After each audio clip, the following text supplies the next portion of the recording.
O Atlético Madrid sempre foi o patinho feio da Espanha. Pequeno demais para ser considerado gigante, grande demais para ser considerado pequeno. É um clube que vive no limbo. É comparado ao Real Madrid, o seu maior rival, que se esbanja com as 15 Champions que tem. E é aí que a coisa fica feia mesmo pros colchoneiros, que são sempre motivo de piada na cidade.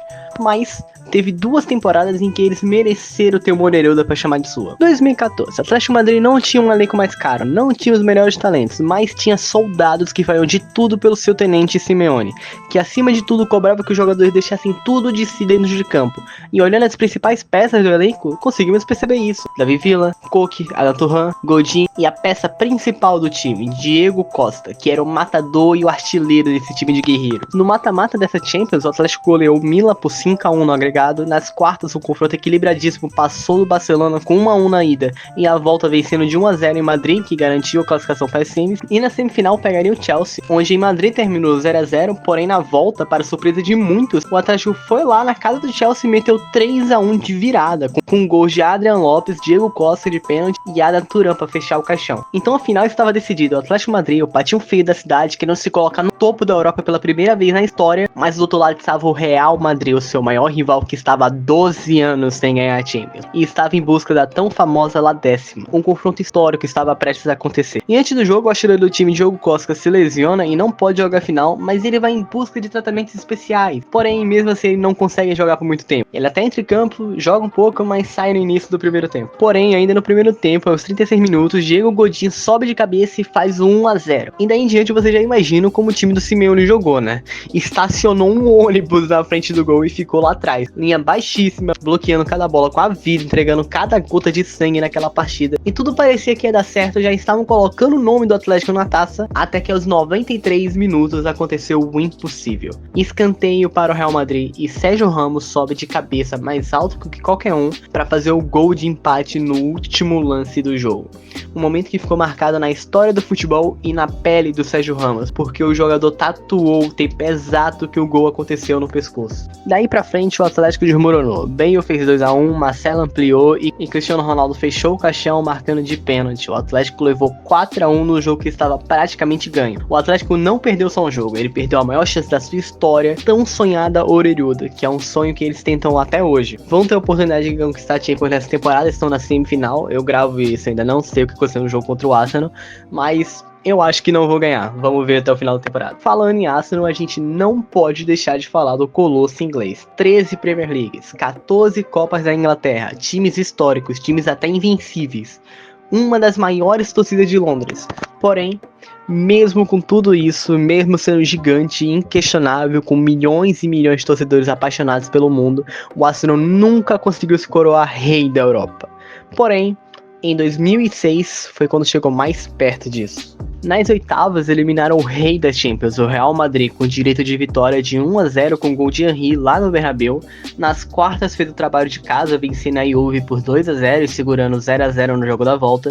Nas semis, o Arsenal encarou o Villarreal. Ganhou o primeiro jogo por 1-0, entretanto, no segundo jogo foi um empate dramático. O Arsenal se defendendo praticamente o jogo inteiro, até que no último minuto do jogo, pênalti pro Villarreal. E o craque do time, Juan Román Riquelme, ele mesmo do Boca Juniors, vai bater o pênalti decisivo, porém o lendário goleiro dos Gunners, Lehmann, defende o pênalti e garante o Arsenal na final da Champions, depois de uma semifinal completamente dramática. Esse Arsenal chegou na final da Champions contra o Barcelona, o Arsenal que na campanha inteira levou apenas 2 gols, um recorde na época em enfrentar um dos melhores times do mundo, o Barcelona de Ronaldinho Gaúcho, Xavi, Iniesta. Logo no começo, o Arsenal já tomou um banho de água fria, porque o goleiro salvador da semifinal foi expulso no início do jogo, após sair no 1 contra 1 contra o Eto'o, ele chegou atrasado e foi expulso, mandado pra rua. O Arsenal ia jogar praticamente o jogo inteiro como a menos. Aí parecia que ia dar Barcelona com facilidade, né? Já era o favorito, tinha craques no time e um jogador a mais em campo.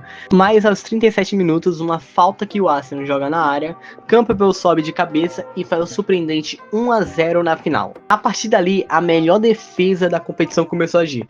o Arsenal se fechou por completo, linhas baixas, com os 10 defendendo e conseguindo segurar até os 75 minutos do segundo tempo, porque no minuto 76, Samuel Eto'o, o mesmo que sofreu a falta que causou a expulsão do goleiro dos Gunners, marca o gol de empate, dando esperança aos culés da virada do campeonato. E poucos minutos depois, Juliano Belletti, lateral que nunca tinha feito um gol pelo Barça, recebe a bola na área, chuta cruzado e gol. Gol do Barcelona, 2-1 de virada na final da Champions League. O Arsenal, um time que não tinha levado mais de 2 gols na competição inteira, levou 2 gols de virada na final da Champions, faltando menos de 10 minutos pro fim do jogo.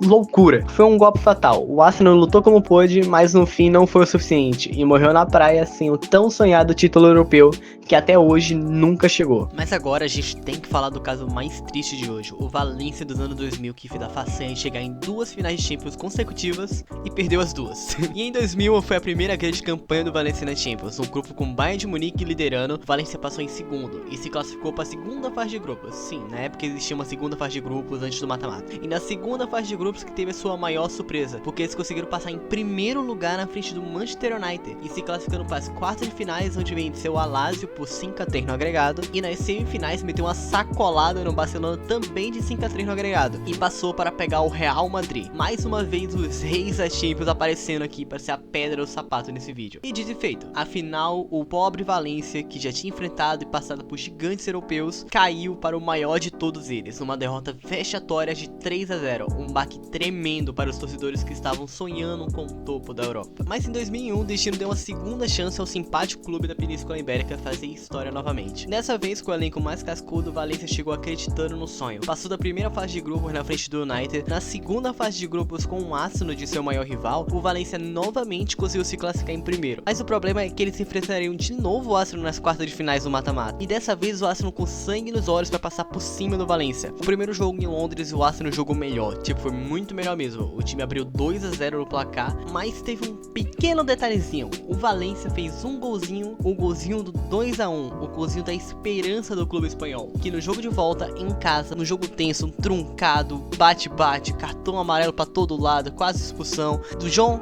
Kerry, fez 1-0 para o Valência, que além de garantir a vitória, garantiu a classificação pelos gols fora de casa. Mais uma vez, o pequenino Valência bateu um gigante na sua trajetória de dominação europeia. Nas semis contra o Leeds United foi mais tranquilo. O primeiro jogo foi 0-0, mas no jogo de volta foi 3-0 para o Valência, classificação confortável e dominante. Mas agora que o bicho pega de verdade, porque na final era o contra o clube que ninguém quer enfrentar, o Bayern de Munique. E o Bayern é aquele clube que quando você tá no beco escuro de noite, você não quer passar por ele, porque esse time é duro na queda. Mas esse Valência já vinha de uma final de Champions contra os reis da Europa, passou de um jeito fantástico contra o Arsenal, então o Bayern de Munique era apenas o chefão final para se coroar o rei. E logo aos 3 minutos, penalidade máxima a favor do Valência, que eles não desperdiçaram e marcaram o gol. Daí pra frente, o Valência repetiu o roteiro que já vimos várias vezes nesse vídeo. Bloco baixo e defender ao máximo, enquanto o bicho papão da Baviera amassava e tentava empate, mas no minuto 50 do segundo tempo, o Bayern conseguiu um pênalti e não perdoou. Gol do Bayern de Munique. Com o empate, o jogo ficou mais truncado ainda. As duas equipes queriam vencer, mas ao mesmo tempo não queriam arriscar muito. Então foi para a prorrogação e em seguida para os pênaltis. E nos pênaltis, os torcedores do Valência ficaram sem chão. Depender de pênalti para ter a glória máxima ou a tristeza eterna. E nos pênaltis, o goleiro do Valência até pegou um, mas do outro lado era a lenda Oliver Kahn, que pegou 3 pênaltis. O cara pegou 3 cobranças de pênalti. E aí não teve jeito, ele deu o título pro Bayern de Munique, deixando toda uma torcida que sonhou, acreditou, se iludiu com o título e no final ficou completamente arrasada. Perder uma final de Champions já é triste, perder 2 consecutivamente é uma amargura sem tamanho. Depois do apito final, o Valência não tinha raiva, tinha apenas a tristeza de ter nadado tanto, se esforçado tanto, corrido tanto, para apenas morrer na praia 2 vezes, com o silêncio de mais uma final perdida. E o vídeo foi esse, rapaziada. Se você curtiu, se inscreve no canal e dá like, que isso me ajuda demais. E comenta qual desses times mais merecia uma Champions. Se você sabe de algum outro time que merecia conquistar o Oreruda, deixa aí nos comentários. E se quiser deixar uma ideia de vídeo, eu vou aceitar de bom grado. Sério, tá faltando ideia. E obrigado por me ouvir até aqui. E até a próxima. Falou!